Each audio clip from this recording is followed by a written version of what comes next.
This is kind of a warm-up question, and the trick here is not to overthink the problem too much. All you need to do is, in the first iteration, find out the tallest candle, and in the second iteration, just count the number of occurrences of this tallest candle. If you're looking for a quick solution and just want to see the code, refer to the link in the description below to my GitHub profile. However, if you want to see how I came up with the solution, stick with me a little longer. Hello friends, welcome back to Study Algorithms, a place where I simplify programming for you with animations, visuals, and some really easy to understand examples. In this video, we would be solving a programming question on HackerRank. The problem we would be solving is birthday cake candles. First, I will explain you the problem statement and its given test cases. Then, I will show you how you can go about solving the problem, and then I will show you a dry run of the code so that you understand how all of this works. Without further ado, let's get started. The best way to understand a problem is to understand the given sample test case. So, in this problem, you are given a cake, and on this cake, let us say you have some candles. So, in a test case, you have candles of the height 3, 2, 1, and 3. So, they could be something on the cake like this is your test case.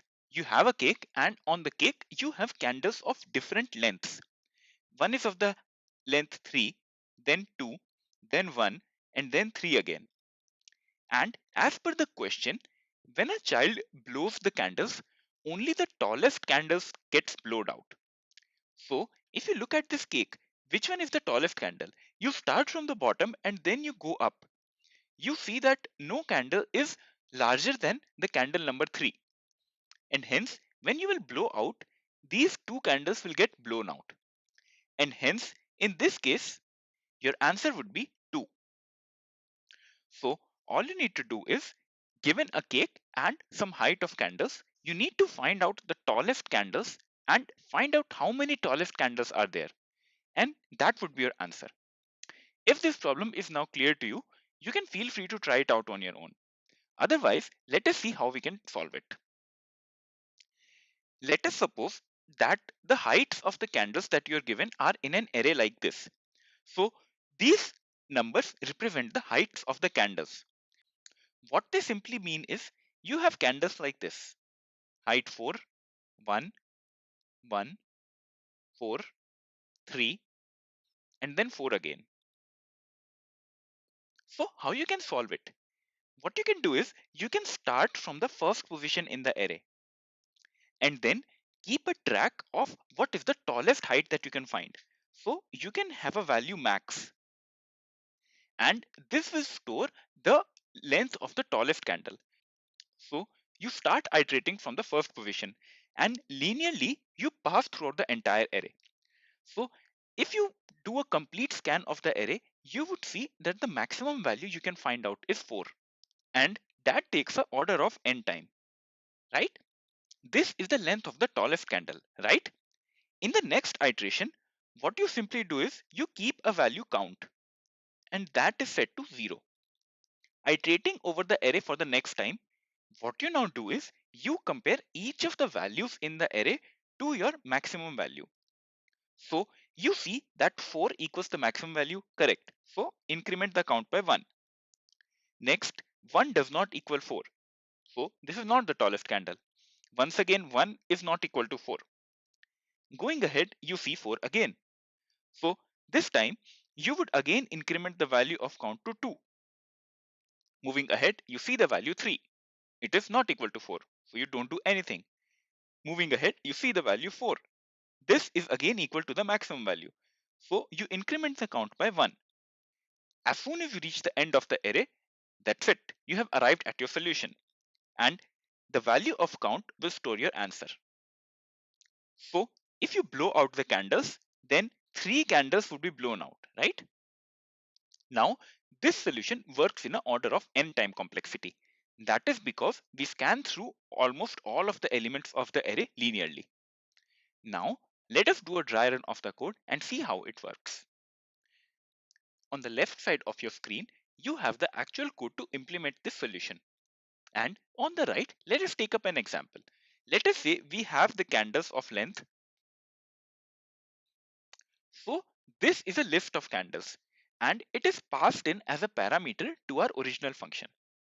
Next, what we do is we keep a variable maximum, and this will store the length of the maximum candle that we can find in a list. So right now the value of max is assigned to a very small value, that is minus 2 to the power of 16. Next, what you're going to do is you are going to get the height of the tallest candle.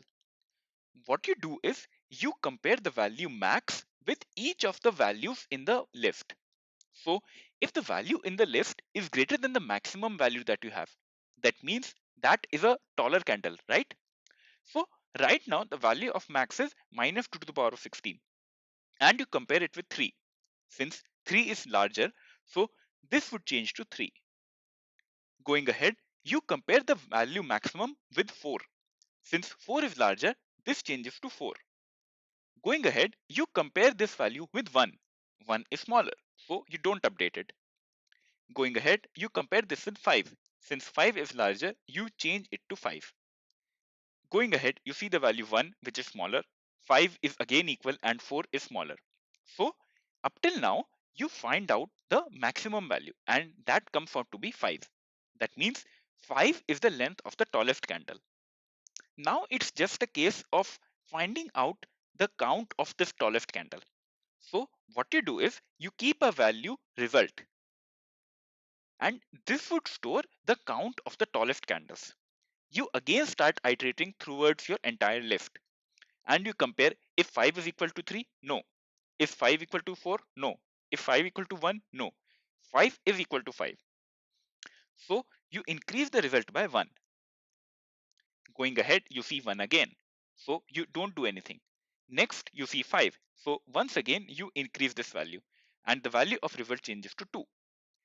Now this loop ends because you have iterated towards the entire list, and the value list would contain your answer. I hope I was able to simplify the problem and its solution for you.